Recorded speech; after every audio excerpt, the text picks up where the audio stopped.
Hello, listener. It's me, your least favourite one from Honourable Mentions. How would you like to win a competition? I bet you would, you cheeky little monkey. Within this episode, we have included a deliberate mistake.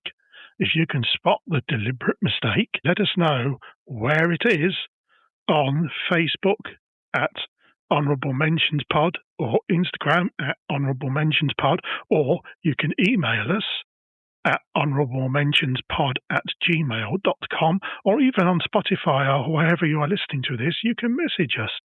The first person to tell us exactly where our deliberate mistake is and what that deliberate mistake is will get a shout out on a future episode. How exciting is that, listener? Please let us know, and let's get on with this week's new episode.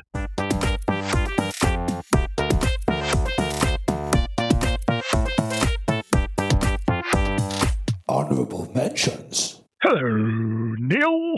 Hello, Stephen. Hello, listener.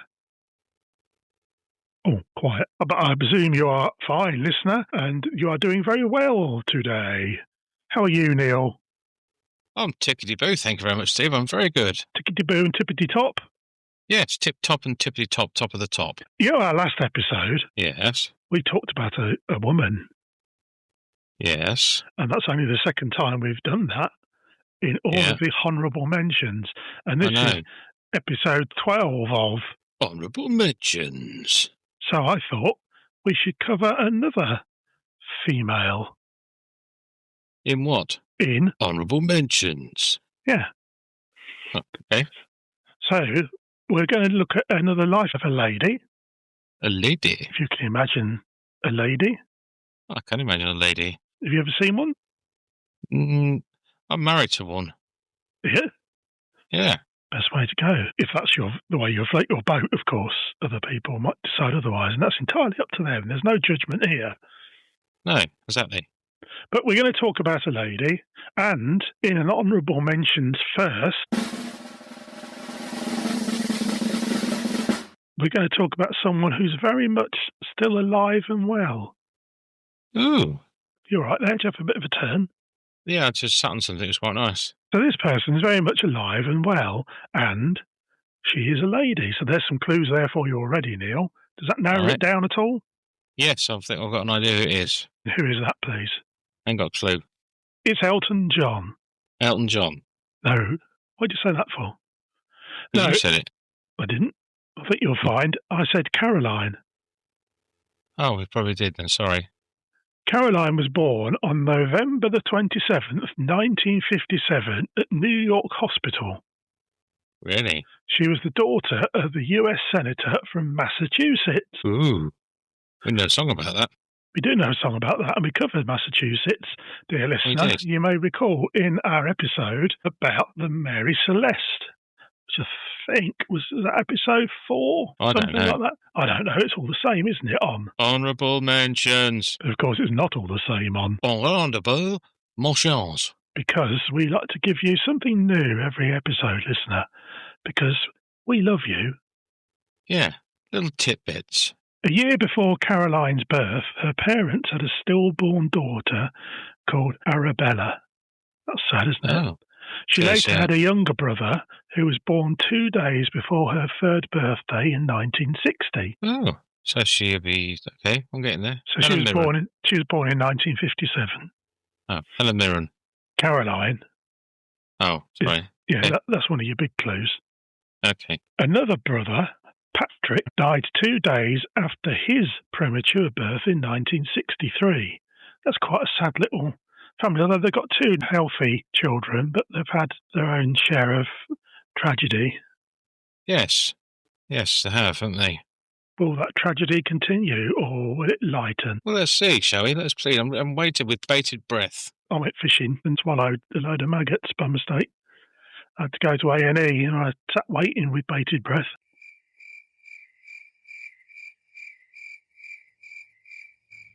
Okay. For the first 3 years, count them, the first 3 years of her life, Caroline lived with her parents in Georgetown, Washington, District of Columbia, or D.C. District of Columbia. That's what it stands for. DC does, yeah. I didn't know that. Or Detective Comics. But I think That's what I thought it was. in the terms of Washington, I think it's Washington District of Columbia, DC, not Washington Detective Comics. Yeah, that's what I thought it was. Never mind. Yeah, never mind. However, after 3 years of living in Georgetown, Washington Detective Comics, her father won the 1960 presidential election. And so she spent the remainder of her early childhood years in the White House. Was her father John F. Kennedy? The daughter of the youngest ever president and the most iconic First Lady of all time. John Franklin Kennedy. That's what you're going with, is it? I think so. As a small child, Caroline received numerous gifts from dignitaries, including a puppy from the Soviet leader Nikita Khrushchev. Oh, I thought it said a puppy. There's a distinctive guess was a puppy, and that bought her a gift. No. Weird. As a small child, Caroline received numerous gifts from dignitaries, including. Oh, I don't have to read out the punctuation. Oh, that'd help. You'll be getting a punch in your tuition. Carry on. As a small child, Caroline received numerous gifts from dignitaries, including a puppy from Soviet leader Nikita Khrushchev and a pony from Vice President Lyndon B. Johnson. Oh. What's the B stand for, please? Bovril. Now remember that pony, because it's important. And as the Americans would say, we're going to circle back to it later on. Okay? So you're with all this so far? Yeah. Considering she was a puppy and a pony. She got a puppy and a pony, but she missed out on a parakeet, which would have been another P. Or some pants. Or a porpoise. Yeah, or a pork pie. Or you can't really have a pet pork pie. I have. Have you? Yeah. What's it called? In the fridge for ages. So it's called in the fridge for ages? No, I've called him Paul. Paul the pork pie? Yep. Yeah, has it got a little face on it? Yeah. Drew a little face on it. I go and say hello to him every day. Do you? Yeah. That's quite charming. You've got a little friend. The fur on his head that's on there now. You got a little. Oh, he's what? Like the fur on his head has got there now. His head. Yes. Yeah. Yeah. Okay. No, we didn't need to call social services. No. So, our Caroline, right? Yeah. Considering she was just a preschool toddler, she even had a short-lived comic strip created about her, and the famous British pirate radio station, Radio Caroline, was named in her honour. Oh. This girl was the closest thing to Princess Diana before Princess Diana, I believe. Of her day. Of her day. As a small girl, she was described as being a trifle. Oh, sorry. As a small girl, she was described as being a trifle remote and a bit shy. Oh, I was going to say, does she have sponge fingers? So, young Caroline, she's 3 years old, remarkably unspoilt, despite having the world's attention on her, and her own puppy and her own pony, and her father being the youngest president in history of the US of States. Her parental grandmother, this is Caroline's parental grandmother, said Caroline's too young to realise all these luxuries. She probably thinks it's natural for children to go off in their own airplanes. Yeah. But she's with her cousins, and some of them dance and swim better than she does. They do not allow her to take special precedence. But Dad's a special president, isn't he? Oh, I see what you did there. See what I did? Yeah. That was good. Thank you. I know. Yeah, it was good. It's the talent I have. Hello, Neil. All right. You still there? No.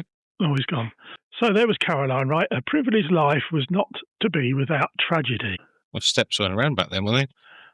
No, but it was originally, of course, the Bee Gees. Yeah. So she used to sing that all the time. I don't think the Bee Gees recorded it until the 70s. So they must have. She perhaps wrote it then.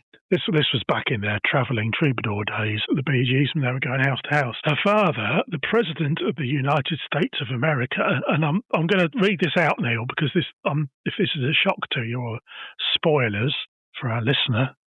Yeah. Caroline's Privy's life was not to be without tragedy, as her father, the President of the United States of America, was assassinated in Dallas on November the 22nd, 1963, when Caroline was just 5 years old. Oh, that's not nice. It's not nice, is it? I'm sorry if that's come as a shock to you. And as I say to the listener, spoilers. Her father was, as Neil said, John Fitzgerald Kennedy. And he was JFK, President of the United States of America, and he was shot, allegedly, by Lee Harvey Oswald. But that remains one of the conspiracy theories, which we won't go into. No. I'm not a conspiracy theorist. I think most of them are absolute balls. But that is one. I think there's more to it than we'll ever know. It's got some leg room, hasn't it? The children's nanny, a lady named Maud Shaw, Maud Shaw. Maud Shaw. Nice. Not Maud Shaw, but Maud. Yeah, it rhymes. Shaw. Maud Shaw. Yeah, that's what I said, Maud Shaw. You said Maud Shaw. I didn't. Prove it. Caroline was just 5 years old. The children's nanny, a lady named Maud Shaw, took Caroline and her brother, John Jr., from the White House to the home of their maternal grandmother, a lady called Janet Bouvier Arkincloss. Wow, good name. Lovely. He insisted that Nanny Shaw be the one to tell them about her father's assassination. Mm-hmm. So there she goes, takes them over there. Doesn't she think, I'll take them out of the way, I'll keep them away because this is all kicking off around sit here. down, your dad's been shot. Yeah, and then goes to my grandmother, who already, of course, knows what's going on because it had been national, international, worldwide news. Says, tell you what, Nanny Shaw, Maud Shaw, tell him my dad's been shot, will you? Yeah. You know that hat you bought for your dad? Yes? Yeah. I don't think he's going to be needing that. It's got a hole in it.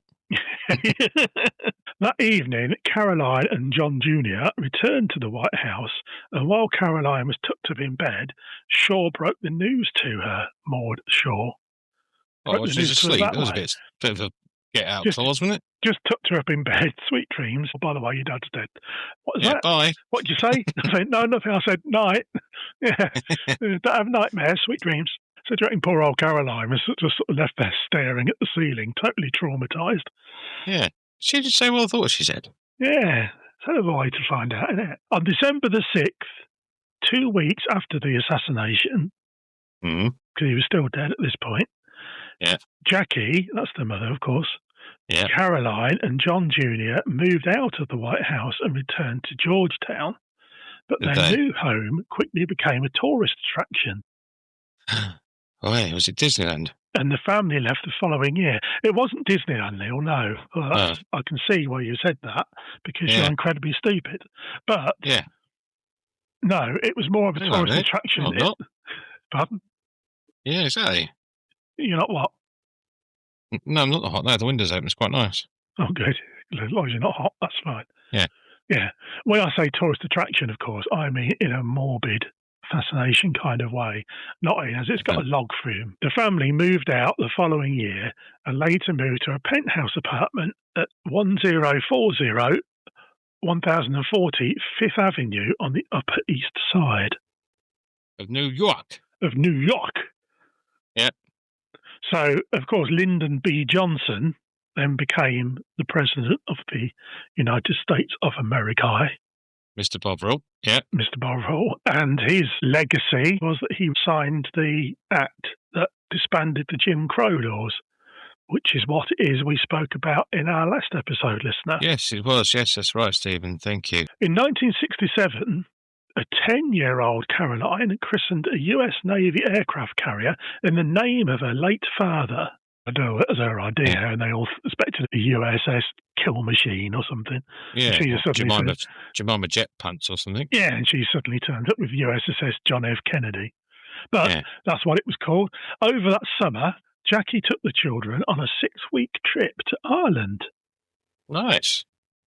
Where they met the Irish president and visited the Kennedy ancestral home, or even ancestral home, at Dunganstown.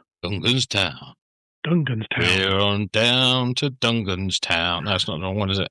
Beer Gora, so it is. So it's Dungan's Town, so it is. That's my offensive and stereotypical Irish accent, which has probably now got the entire nation switching off, and I do apologise.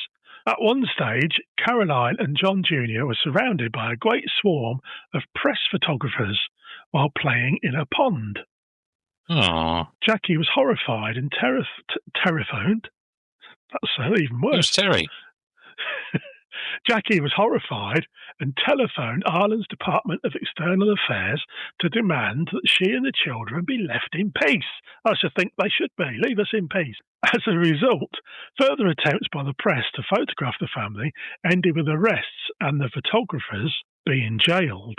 They weren't hanging about, were they? No. They were not hanging about. You take a photo, son, you're off to the big house. Yeah, you're doing some bird. That's what they said, having a bit of porridge. Yeah. As time went on, Caroline and John Jr.'s uncle, Robert F. Kennedy, Bobby Kennedy, became a constant and reassuring presence in their lives, and they began to see him as a surrogate father. Aww. He was a nice man. But Bobby was himself shot dead in 1968. Well, not having much luck, are they? Not having much luck at all, this lot. At which point, Jackie announced, I do like to delight the listener with my acting performances, but I'm afraid my female American is probably not what it should be. So I will read this. What did you there? How's that? Oh, did you hear that? I think we've got someone on the line. Hello? No, it was me. Was that you? Yeah. Oh, that was you me. Tricky trickster. I know. Let's try that again. My American mistress. Let's try that again. Hello, Neil. Well, how do you do there? It was you. Well, I declare. It was you as well. Okay, well, I'll try and do my Jackie Kennedy then in my acting mode. Okay, get yourself warmed up. Right, so Bobby's just been shot dead in 1968. That's my motivation. At which point, Jackie announces, in her female American voice, I hate this country, I despise America, and I don't want my children to live here no more. If they're killing Kennedys, my kids are number one targets. I have two main targets. I want to get them out of this country. That was brilliant. Do you think so? Yeah, that was so feminine. It was unbelievable. It was so feminine and American at the same time. Yeah. Do you think? Oh, unbelievable, yeah.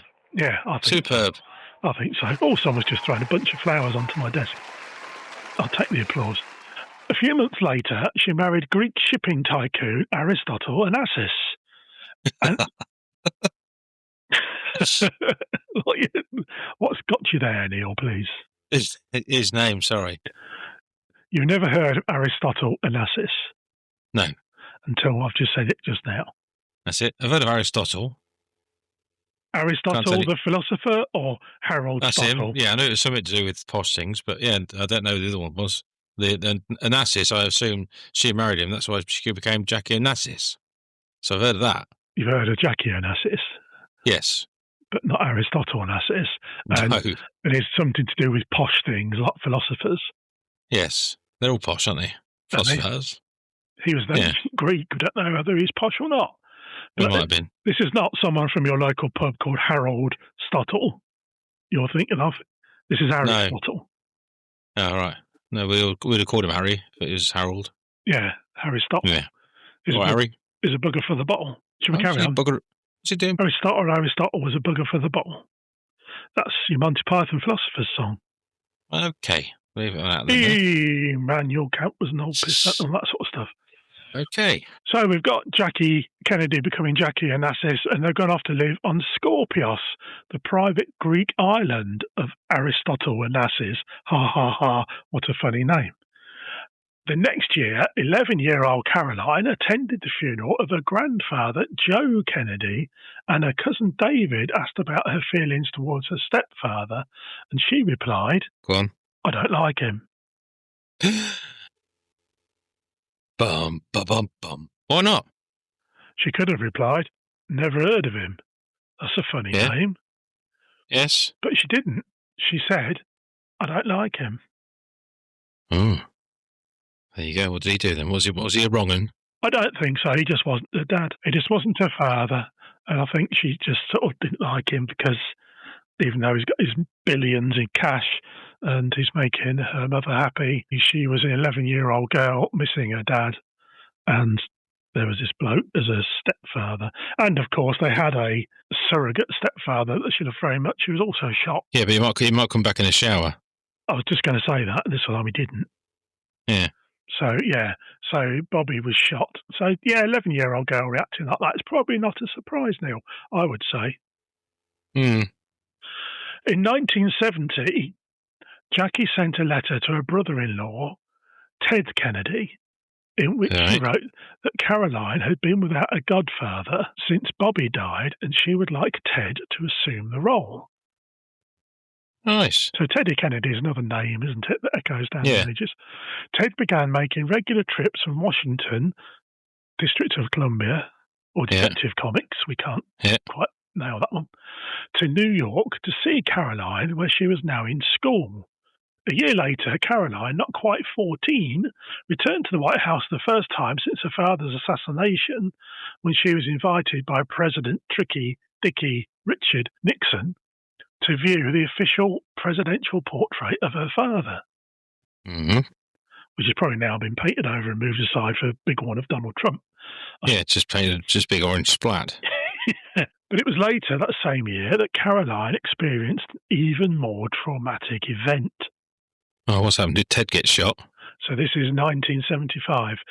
No, we know Aristotle Onassis died in March of 75, but it was later that year that Caroline was visiting London to complete a year-long art course at Sotheby's auction house. She was staying with Conservative MP Sir Hugh Fraser. Oh, lovely. And his wife, Antonia. Antonia Fraser. Yes. There you go. That's Lady Antonia Fraser. They live somewhere near Sloane Square. Oh, it is. Just a few seconds before the three were about to leave for the day, an IRA bomb exploded under Sir Hugh's car, the one they were about to travel in. Who left it there then? Here we go. An IRA bomb exploded under Sir Hugh's car. Yeah. The one they're about to travel in. Your question was? Yeah. Who left it there? Yeah. Yeah. And it's an IRA bomb. Right. So who do you think left it there, please, Neil? Go. Well, I don't know, but if I suppose whoever bought the IRA bomb.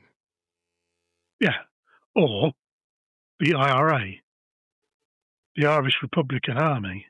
Oh, I thought you could just buy bombs, like, could I have an IRA bomb, please? Okay, this is going to be tough, isn't it? Whatever the cause of the slight delay, it saved their lives. I think he went back just to check out a poo. Probably made sure it flushed. Are you ready, Antonia? It smells rather agricultural in there. Yeah. Shut up, Hugh. It'll flush in a minute. I've just got it by the throat. It'll go down. Caroline and the Frasers were shaken, but not physically wounded. Okay, they're shaken but not stirred. In this explosion by the IRA bomb. Yeah. However, a neighbour called Professor Gordon Hamilton Fairley. Oh, lovely. Yes. Was passing by walking his dog and was instantly blown to smithereens. Wow. So that is already quite a life, isn't it? And Caroline had not even left her teens. So she might she's had a bit of a traumatic life growing up, hasn't she? Apart from the puppy. What happened to the puppy and the pony, please? Well, we're circling back to the pony, Neil. I have talked about this. Yes, okay. All right. It's aggressive. Calm down. All right. You calm down. You calm down. Well, you should. Yeah, I think you should, going on about you should calm down as well. Don't know what the IRA bomb is. We're back now to Caroline leaving her teens. She worked as a photographer's assistant at the 1976 Winter Olympics in Innsbruck, Austria. Lovely. And I think you'll find that was the very Olympics where I won the Conkers gold. Was it? Yeah. What, when you were 6? Around that time. Down ski Conkers. I won that. I won the gold medal in that. Oh, I never knew that. Oh, there you go. As an intern at the New York Daily News, on her first day, she sat alone for 2 hours before other employees had said hello to her, allegedly because everyone was too scared. Well, it could have been like she's like that person for Murder, She Wrote. Every time she turned up, someone got killed. Someone's going to get shot. Is that a book depository we're driving past? I think we'll leave that there. Yeah, so poor old Caroline, she worked as an assistant at the Winter Olympics in Innsbruck, and then she got a job on the New York Daily News. New York Daily News. On her first day, she sat alone because no one to speak to her. And I was thinking, though, that sounds very much like Princess Diana, doesn't it? That people would be like, look who it is. We can't go and say hello to her. Well, they would do now, wouldn't they? In the wake of Elvis Presley's death, that she had nothing to do with. That's a big hitter. She wasn't anywhere near him. That's a big hitter. What? Elvis dying. Don't want to talk about it. It's his birthday soon. You're still upset? Stop it. Yeah? Yeah. Okay. Too young to die, too fat to live. Leave it. In the wake of Elvis Presley's death, she even wrote for Rolling Stone magazine about visiting him at Graceland and had the article published. That's the epitome of trying to squeeze one out on the toilet, isn't it? For one last time. Poor old Elvis. Yeah. He definitely tried to pinch one off. He did try to pinch one off. That's what you get for eating fried. What was it he was eating? Peanut butter and jelly sandwiches. Peanut butter and jelly and deep fried. Caroline really wanted to be a photojournalist. What's that? Just write about photos? No, that's being a journalist. Photojournalists are the people that get to war zones and places like that and photograph and record what's going on around them. So that's what she wanted to be. Fair enough. So she'd have liked, for example, the Elvis Presley passing. The photojournalist would be the person that goes to the funeral not take a picture of his poo. No, not take a picture of his poo in the pan. Would go to outside the gates of Graceland where there was people mourning and a great gnashing of teeth and a wailing. They'd be taking pictures of those sort of people for posterity. Yeah, well, I thought they banned that. What? Wailing. No, I'm talking of wailing and gnashing of teeth. Much as you see nowadays, primarily in the Middle East at funerals and things like that, or when there's been an atrocity. Okay. When, like, One Direction split up. Was that your experience? Yeah. Okay. You all right? Do you feel I'll continue, or do you want a moment? No, it was okay. It was quite a hard one, this one for me, but yeah, we'll get there. Carry on. Yeah, that's what Elvis said. That was his last word. Anyway. Caroline really wanted to be a photojournalist. We've said this about 75 times now. But soon realised she could never make her living observing other people because they're all too busy watching her. Because that's a level of celebrity what she had. Yeah. In 1980, she earned a Bachelor of Arts degree in Fine Arts from Harvard and later attended Columbia Law School, earning a doctorate in 1988 and passing the New York State Bar exam the following year.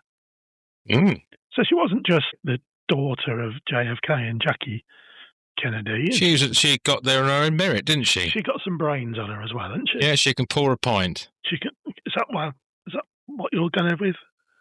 Well, yeah, she passed her bar exam. Oh, I see. Well, Neil, I know that's a flippant remark from you because your very own stepson has passed the bar himself. Yes, he has, yes. And you know that he is a barrister. It was a flippant remark. I was just trying to make light of it for the entertainment and for the listener. Well, you know that he's passed the bar and is now a barrister, and you know that's got nothing to do with pulling pints and everything to do with making coffees. So, honestly, between her studies, she worked at Manhattan's Metropolitan Museum of Art. Yeah. I've been there. Clang! Where she met her husband-to-be, designer Edwin Schlossberg. Right. He wasn't a clothes designer, was he? A fashion designer? I'd imagine he was a designer of stuff. Because there's no way someone would be wearing what you're wearing. I'm wearing a Schlossberg. Oh, he is a designer of stuff, having still being alive, of course. Edwin, S for Sierra, Charlie Hotel, Lima, Oscar, Sierra, Bravo, Echo, Romeo, Golf. Schlossberg. Yeah, sounds like a milkshake. Probably that's what he designed. You don't know. You might have him to thank for your McFlurry. Caroline and her brother, I John bought Jr. it myself, thank you. Oh, sorry, you're back to the McFlurry, are you? Yeah. Lightning reactions. Caroline and Bollocks. Sure. Terrible cough. It is. You want to get that sorted? Yeah. Caroline and her brother John Jr. were very close throughout their lives, even more so after the death of their mother in 1994. So this was Jackie Onassis, as she was then, Jackie Kennedy and Jackie Bouvier previously. Jackie O. Jackie O. So Caroline was left utterly heartbroken when John Jr. was killed in a plane crash in 1999. Oh, bloody wrap up. Which left Caroline as the only survivor of President Kennedy's immediate family. Caroline elected not to have a public memorial service for her beloved brother. Instead, his remains were cremated and his ashes scattered into the Atlantic Ocean off the coast of Martha's Vineyard, where he had met his ultimate fate. So Caroline, as you've rightly observed, Neil, Caroline's life had been subject to more than its fair share of tragedy.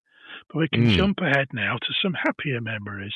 How would you like that? That'd be nice. That'd be lovely, thank you. Early in the primary race for the 2008 presidential election, both Caroline and her Uncle Ted endorsed a Democratic candidate by the name of Barack Obama. All right, yeah, I know him. President Obama, as he became, later appointed Caroline as the United States ambassador to Japan. Japan. 8 years later, President Joe Biden, another president, appointed her as United States ambassador to Australia. Australia? Good day, mate. You might want to go back to one of our previous episodes there, listener. Yeah. Grab yourself a bottle from the bottle-o. Get your hand off my penis! This is the bloke who got me on the penis before. Today, Caroline is still involved on the fringes of US politics. Oh. In January 2025, she publicly spoke out against someone called Donald Trump and his nomination of her cousin, Robert F. Kennedy Jr., for Secretary of the Department of Health and Human Services. She labelled RFK a predator and stated his views and actions on vaccinations to be hypocritical and financially motivated. The letter was also posted on her son Jack's Instagram and was supported by other members of the Kennedy family. So RFK is obviously quite a popular character within his own family. Caroline Kennedy is a remarkable lady, but you might be asking yourself, Neil, why is she worthy of an honourable mention, and what happened to that pony? That is one. Well, I forgot about the pony, but yeah, and the other one was thinking to myself, yeah, where are we going with this? So, yes. Well, the pony that was gifted by then Vice President Lyndon B. Johnson, who became President Lyndon B. Johnson, was christened Macaroni by Caroline and was often photographed riding around the White House grounds. All, of course, before her father was assassinated when Caroline was just 5. So any pictures of her riding Macaroni the pony around White House must have been taken before she was 5. It follows logic, Neil. Yes, I can see the logic there. It's just plain logic. I've got a song going through my head at the moment. Have you? Yeah. Went to town and bought a song and called it macaroni, something like that, wasn't it? Does this song have a tune? Nope. Okay, just that was it. Keep in mind, Neil, keep in mind. Nevertheless, in 1969, when she was still 11, about to turn 12, a 28-year-old singer-songwriter used a picture of Caroline and macaroni for inspiration to follow up an earlier hit, which was called Girl, You'll Be a Woman Soon. Oh, that was in Pulp Fiction. Within just 30 minutes in a motel room in Memphis, Tennessee, where a lot of musical stuff goes down, he completed his song from beginning to end. Now, bear in mind, as I said, Caroline was under the age of 5 here, and within this song, this young 28-year-old singer-songwriter wrote, and you'll probably be able to guess the song here, but he wrote hands, touching hands, reaching out, touching me, touching you, bum, bum, bum. I've got nothing. Sweet Caroline. Oh, okay. That's got nothing to do with girl. Ding, ding, ding. You'll be a woman soon. Ding, ding, ding. Doesn't sound anything like it. No. Right, I'm going to have to get the glove puppets out again, aren't I? Right. In a hotel room, Yes.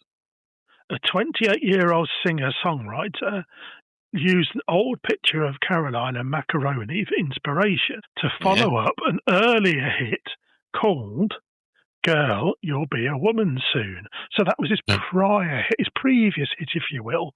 Uh-huh. It wasn't the actual song that he wrote in 30 minutes in his Memphis, Tennessee hotel room that had hands touching hands, reaching out, touching me, touching you. Boom, boom, boom. Sweet Caroline. A fact that Neil Diamond only shared when he finally met Caroline Kennedy in person at her 50th birthday party. Ooh. So if you've ever been to Boston's Fenway Park and heard the Red Sox fans, or you've been to an England football or cricket match, or a title boxing bout, you'll have heard fans singing, boom, boom, boom, Sweet Caroline, wah, wah, wah, and all that. A song written by a 28-year-old man about a 5-year-old girl. Okay. Does that have a tune to it? No, quite famously it doesn't. Well done. Have you ever tried the Neil Diamond smoothie? It's quite good for you. Go on. It's just got swede, carrots, lime.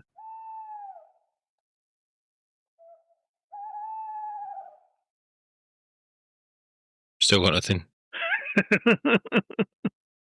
And that is the story of our first ever honourable mention for a living person. Living lady. Living leader. With a nice little twist at the end. So Caroline Kennedy, Is that the lime? She's had a life, hasn't she? She has had life. Wow, Crivens. Makes you wonder why he's writing a song about a 5-year-old. He says he was inspired by the photograph. Alarm bells. Exactly, but why it had to be, touching hands, touching me, touching you. Exactly. Wow, wow, wow, sweet carrot lime. Well, there you go, the jig of me. That's another snippet of information, another nugget of knowledge that I will take to my grave. Do you know Neil Diamond used to be called Neil Cole? No. But he came under a lot of pressure to change it. Hey, there's another one. There's another one. Everyone's a belter, listener. And they just... Thank you for joining us for another exciting episode of... Honourable Mentions. Well, it's always a pleasure, listener. Thank you very much for joining us for yet another episode. We will be back with you and... Hello, Neil. Honourable Mentions. At another time and another place on the same bat channel. Thank you very much and bye. Honourable Mentions.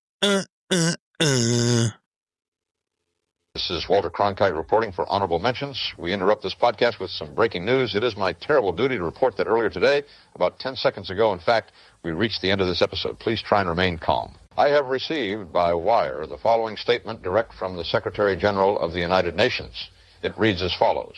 Dear listener, thank you for listening to Honorable Mentions. Steve Neal and the whole world are indebted to you and your dedication, especially in the face of such rank incompetence. I am asking you to remain indoors and take some deep breaths. We have assurances that Honorable Mentions will be back next week.